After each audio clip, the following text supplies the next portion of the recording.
जिस दिन आपकी एकादशी का व्रत हो, अगर पितृपक्ष के अंतर्गत शिव जी पर लेपन करिए और लेपन कर कर उस घी को उंगली से उठाकर ले आइए। जो देसी गाय, जर्सी गाय नहीं, देसी गाय का घी से उठाकर ले आइए।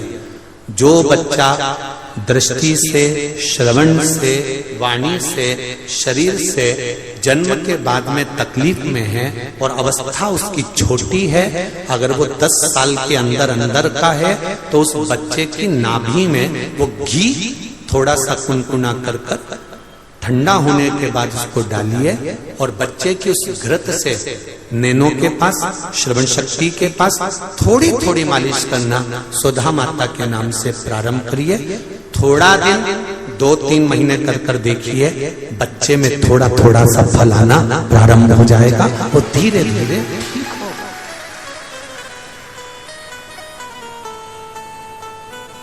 ये कुछ नाम शिव महापुराण के कुछ नामों का स्मरण करा करो। पहला है तुम्बरूका। क्या नाम है?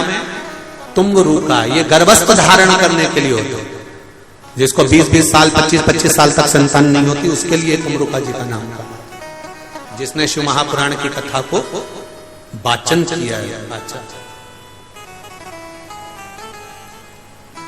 कुंदकेश्वर महादेव, अवधूतेश्वर महादेव, चंपेश्वर महादेव, स्वधा, ऐसे कुछ नामों का स्मरण बड़ा सुंदर उसको करा करा। महाराज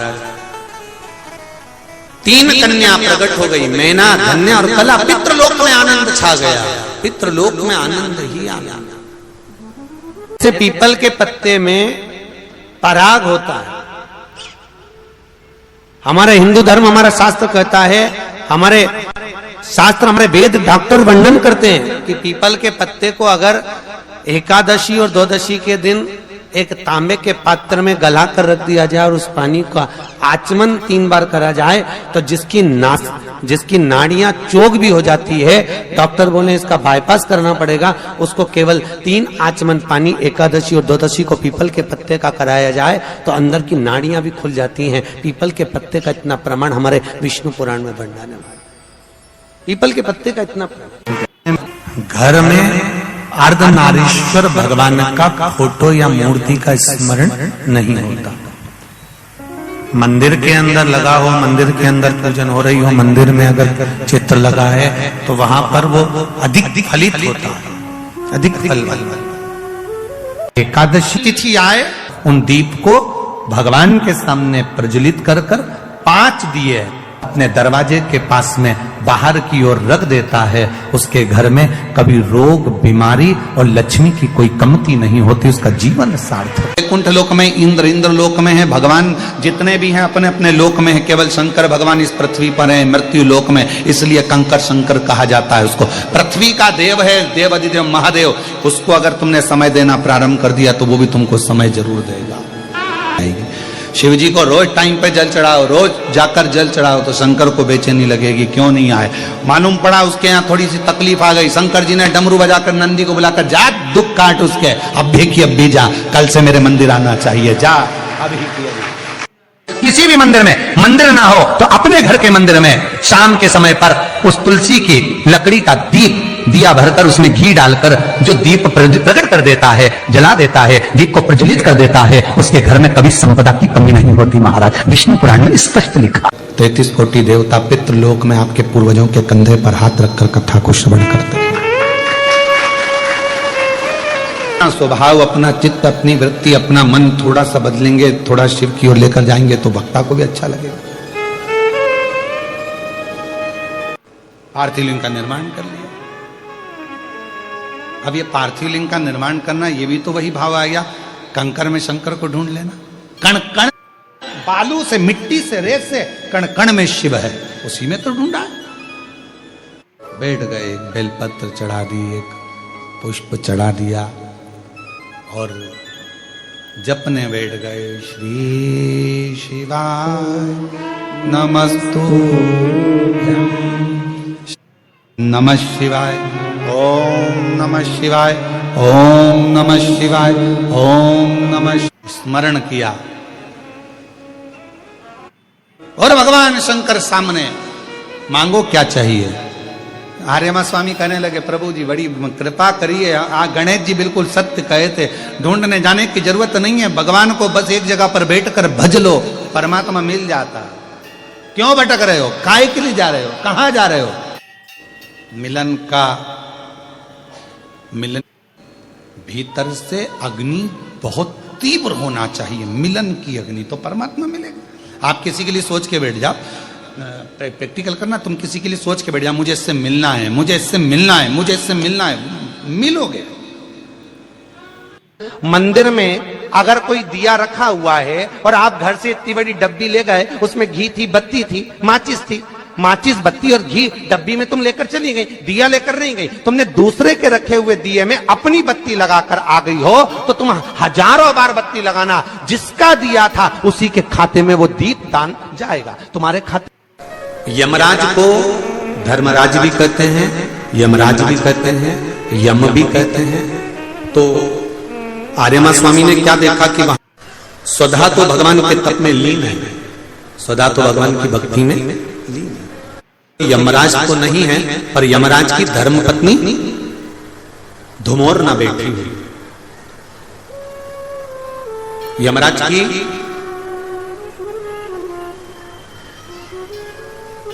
23 धर्म पत्नियां थी, जिसमें से एक का नाम धुमोरना था, जो यमराज की प्रिय थी।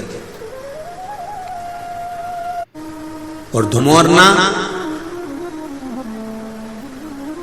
जिसको हमारे यहां पर युद्ध के मैदान में जब आपस में युद्ध होता है, लड़ाई होती है, एक दूसरे से जब युद्ध होता है और युद्ध में किसी को मारा जाता है, तो मारना नहीं कहते उसको, काटना नहीं कहते उसको कहते वध। धुमोरना का एक नाम वध भी।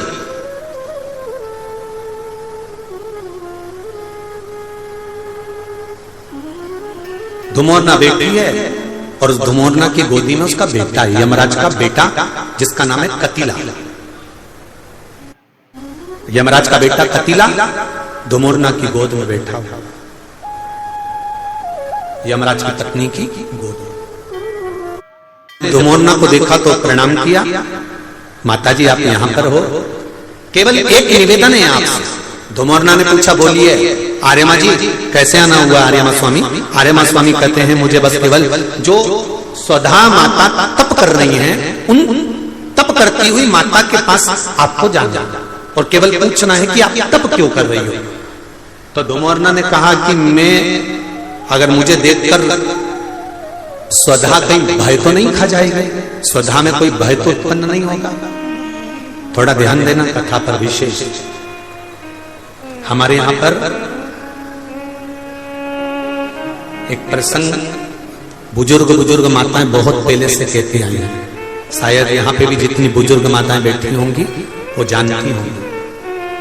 9 महीने में नारी के गर्भ में जब 9 महीने बच्चा रहता है, तो कोई एक महीना ऐसा होता है जिस महीने में बुजुर्ग माताएं कहती है कि नदी नाले मत नहाओ। बोलो सही है कि गलत है? अरे जम के बोलो जी सही है।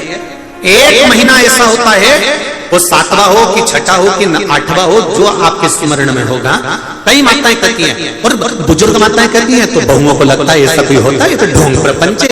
और ये वाले महीना, एक महीना 9 महीने में एक महीना मेरी माताओं के गर्भ के समय का ऐसा होता है कि जिस महीने में बुजुर्ग माताएं कह देती है कि इस महीने में तुम नदी नाले मत लांघो, अपने घर में रहो, स्वस्थ रहो, ना कहीं जाना ना कहीं आना। तो महापुराण की तर्पण, जो शिव पुराण की कथा आप सुन रहे हो, वो प्रसंग यहां मिलता है कि स्वधा तप कर रही है और उसके तप करते समय वो अपने बच्चों को जन्म देने वाली है, और उस समय पर यमराज की धर्मपत्नी धुमोरना समझाने के लिए आती है। 1 महीना लगता है धुमोरना को स्वधा को समझाने के लिए। इसलिए हमारे यहाँ पर बुजुर्ग माता कहती है कि इस महीने में तू नदी लाले मत नांगना, क्योंकि यम की पत्नी आई है। जब गर्भस्थ बच्चा रहता है, जब गर्भ में संतान रहती है, गर्भ में जब औलाद रहती है, गर्भ में जब संतान रहती है, तो नारी के 9 महीने में से 1 महीना ऐसा निकलता है, बच्चा पूरी तरह से स्वस्थ होगा, धड़कन भी होगी, सब कुछ होगा, तुम भी अच्छे रहोगे, और 9 महीने में 1 महीना कष्ट का तो जाता ही है, ये निश्चित है। क्यों? क्योंकि उस समय पर स्वधा के पास में धुमोरना यमराज की पत्नी आकर बैठी थी। जिस समय पर स्वधा अपने बच्चों को प्रकट कर रही थी, तब उस समय पर धुमोरना आकर विराजमान हो गई, यमराज की पत्नी आकर विराजमान। अब नई नई बहुएं तो इस बात पर विश्वास नहीं करती हैं, पर मुझे आश्चर्य इस बात का होता है कि बुजुर्ग माताएं कितनी विद्वान होगी पुराने समय की, कि उनको शिव महापुराण की ये संवाद धुमोरना का यमराज की पत्नी का किसने सुना होगा। और ये बुजुर्ग माताओं को भी मालूम, इनकी सास ने और उनकी भी सास ने और उनकी भी सास ने, मतलब सनातन हिंदू धर्म कितना पुराना सनातन धर्म है, जरा विचार करिए कि आज तक चले आया। अब उसको लोग ढोंग के ले, ढकोसला के ले, चाहे कुछ के ले। अब ये तो अब धुमोरना पहुंची स्वधा के पास में, 1 महीने तक धुमोरना ने स्वधा को समझाया, पूछा क्या बात है, समझ में आया। तब धुमोरना वापिस यमराज के पास पहुंच गई। आर्यमा स्वामी फिर धुमोरना के पास आ गए।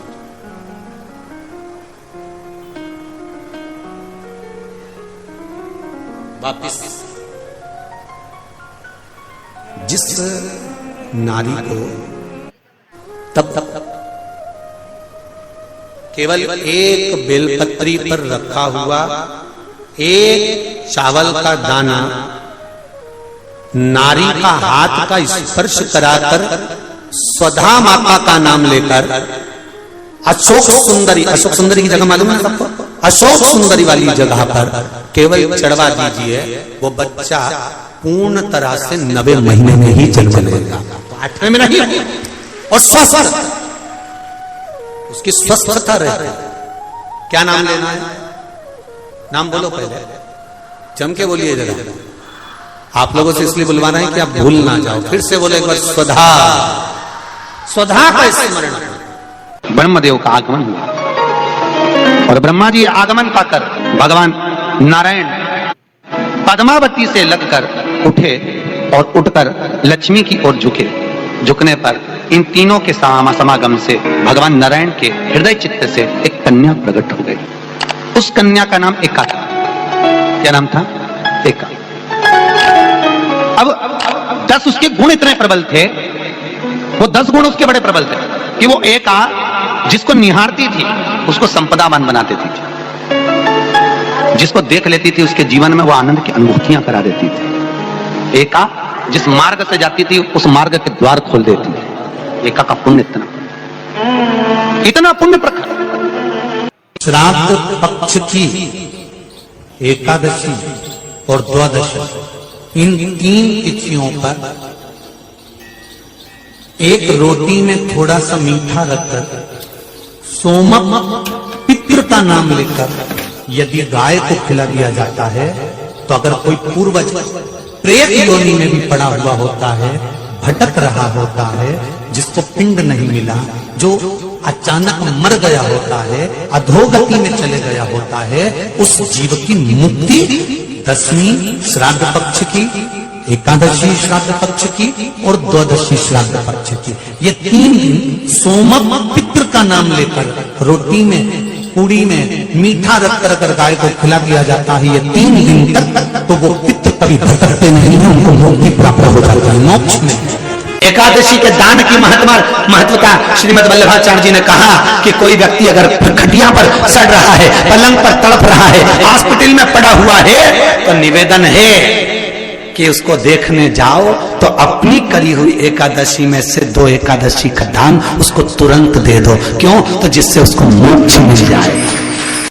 एकादशी का व्रत ही में किया गया हमारा पाप कर्म है, हमने किसी जीव की हत्या करी है, हमने किसी को कष्ट प्रदान करा है, हमने किसी को अपशब्द कहा है, हमने किसी को ताने दिए, हमने किसी को आड़ा टेढ़ा कहा है, हमने किसी को गालियां दे दी है, मात्र एकादशी का व्रत ही कर लेने पर ये सारे जो दोष हैं वो समाप्त हो जाते हैं। एकादशी के दिन जब आप जल शंकर को चढ़ाने तो रोज ही जाते हैं। जब एकादशी का दिन रहे और शंकर जी के मंदिर में आप जल समर्पित करें तो 3 बार मुख से स्वधा स्वधा स्वधा या स्वधा स्तोत्र का पाठ, जिसमें 12 श्लोक। जैसे पीपल के पत्ते में पराग होता है,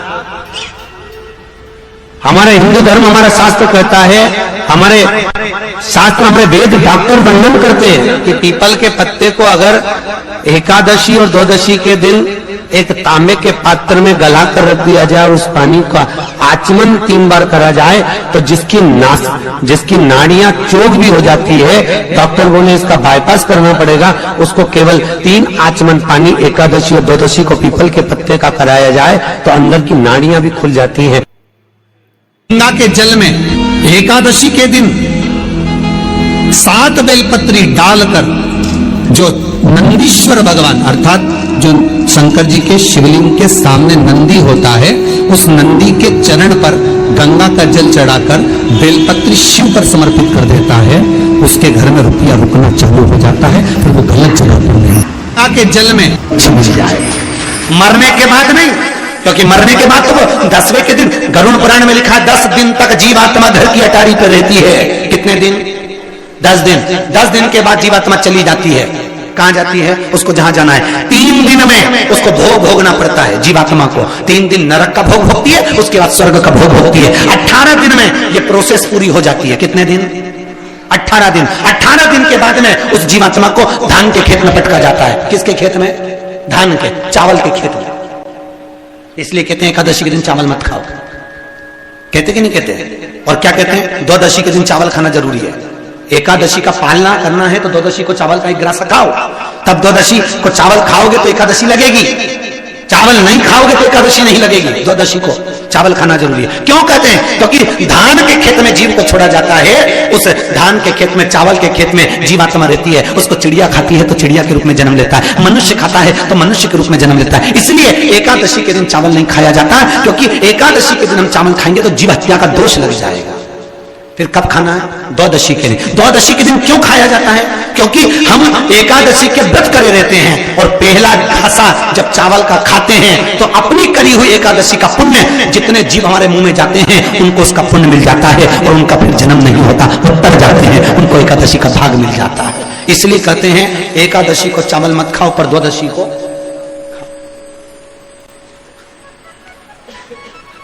खाइए। 10 दिन तक जीवात्मा है और आपने एकादशी कब दान दी? बोलो जम के। 12वें के दिन, 13वें के दिन आपने एकादशी का दान दिया, वो मिली उनको? अरे बोलो अच्छे से। कई तो अभी तक कर रही होगी, हमारे दादाजी के निमित्त की कर रहे हैं, कर ले। फिर वही वाली बात आ गई, गुलाब के फूल में पानी जारी है बन के, फिर जन्मे फिर भोगो, फिर जन्मो फिर भोगो। तो इससे तो अच्छे से खूब तपने के बाद, कर्म भोग भोगने के बाद, क्योंकि मनुष्य का जो शरीर है केवल भोगने के, भजन करो भोगो, भजन करो। क्यों? 84 लाख योनियों में आप कीट बनकर पैदा हुए, आपको उसमें मर भी जाओगे तो आपको ज्ञान नहीं होगा। पशु बनकर पैदा हुए आपको ज्ञान नहीं होगा। जंतु बनकर पैदा हुए आपको ज्ञान नहीं होगा। पर मनुष्य की योनि केवल एक ऐसी योनि है, इस योनि के अंतर तुमने पूर्व में 84 लाख योनि में जो जो कर्म करे होते हैं, उस कर्म का सारा भोग तुम्हें मनुष्य योनि में भोगने को मिलता है। और उस योनि में जब भोगोगे तो थोड़ा सा कष्ट तो होगा महाराज, होगा।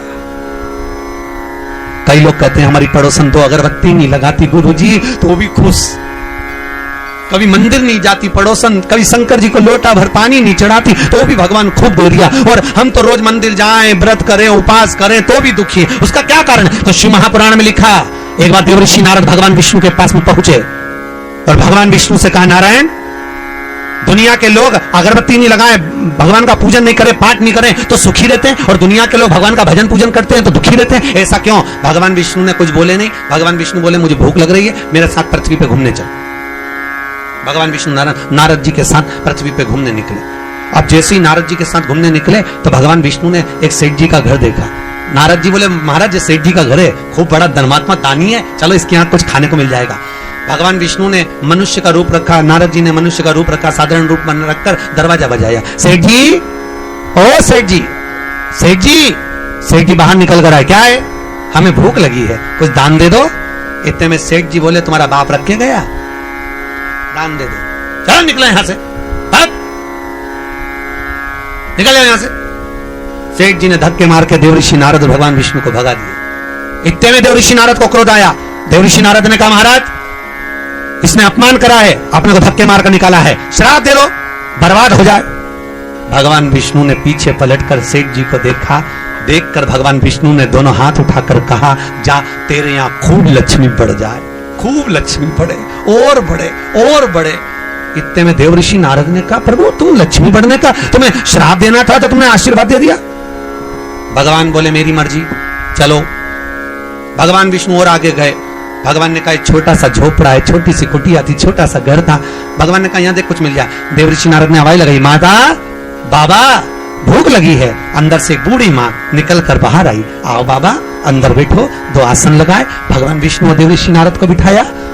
माता जी ने कहा बाबा क्या चाहिए? हमें भूख लगी है। माँ बोली बाबा मेरे यहाँ खाने का तो कुछ नहीं है, एक गाय है, गाय दूध देती है, हम उसका ही पालन करते हैं, आपको मैं दूध ला कर देती हूँ। माता जी ने पानी पिलाया, दूध लाकर देवऋषि नारद भगवान विष्णु को दिया। महाराज मेरी गाय इतनी बढ़िया है, दूध देती है, हाँ लीजिए। भगवान ने दूध पिया, देवऋषि नारद ने दूध पिया, भगवान चल दिए। इतने में देवऋषि नारद बोले प्रभु कितनी अच्छी अम्मा है, कितनी अच्छी आई है, कितनी अच्छी माता है, आशीर्वाद दो भगवान, इसको खूब आशीर्वाद दो, ये खूब दान करती रहे, पुण्य करती रहे। इतने में तुरंत भगवान विष्णु ने पीछे पलट कर देखा। पलट कर देखकर आशीर्वाद देते समय भगवान विष्णु ने कहा जा तेरी गाय मर जाए।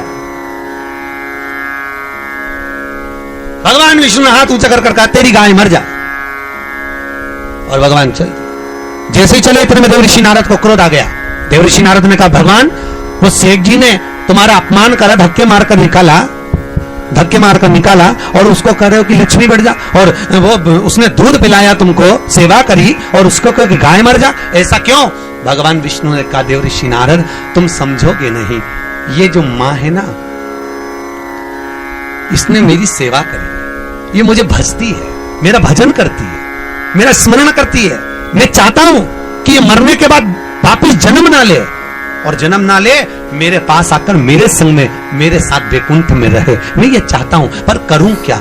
देवऋषि नारद ये जब मरेगी ना तो मरते समय इसको लगेगा कि मेरी गाय ना जाने कोई कसाई ना ले जाए, मेरी गाय को उठाकर ना ले जाए, मेरी गाय कट ना जाए। मरते समय इसका ध्यान गाय में लगा रहेगा, तो गाय में लगा रहेगा तो मरने के बाद ये गाय का जन्म पाएगी, फिर उलझी की उलझी रह जाएगी, वैकुंठ नहीं आ पाएगी। इसलिए मैंने इसके मरने से पहले इसकी गाय को मार दिया, जिससे ये मेरे धाम में आराम से आ जाए। और प्रभु आपने उस सेठ जी को लक्ष्मी बढ़ने का आशीर्वाद क्यों दिया कि और लक्ष्मी बढ़े और धन बढ़े?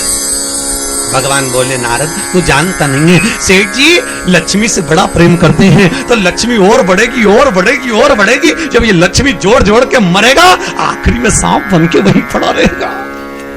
को याद रखिए गौदान और एकादशी, श्रीमद वल्लभाचार्य जी ने मायावत का खंडन करा था जगन्नाथपुरी में, और श्रीमद वल्लभाचार्य जी ने कहा था एकादशी मरने के बाद मत दो, एकादशी जीते जी दो। कहा था कि नहीं कहा था? जीते जी दान करिए। इसलिए जगदीश में जगन्नाथपुरी में एकादशी उल्टी लटकी हुई है। करें आपने दर्शन? जगदीश में एकादशी को उल्टा लटकाया, क्यों? क्योंकि वल्लभ ने कहा कि एकादशी जीते जी दो। कई पंडितों कहते हैं तुम्हारे दादाजी मर गए, जब 12वें का दिन होता है ना तो पंडित जी संकल्प छुड़ाते हैं, देव एकादशी, बड़े बेटे ने 5 दे दी, छोटी बहू ने 3 दे दी, उसने 2 दे दी, उसने 2 दे दी, तो क्या तुम्हारे दादाजी भिखारी थे जो तुम्हारी एकादशियां लेकर जाएंगे? और तुम कौन होते हो दादाजी को एकादशी देने वाले? तुमने कौन सा इतने पुण्य कर लिए जो तुमने एकादशी दे दी?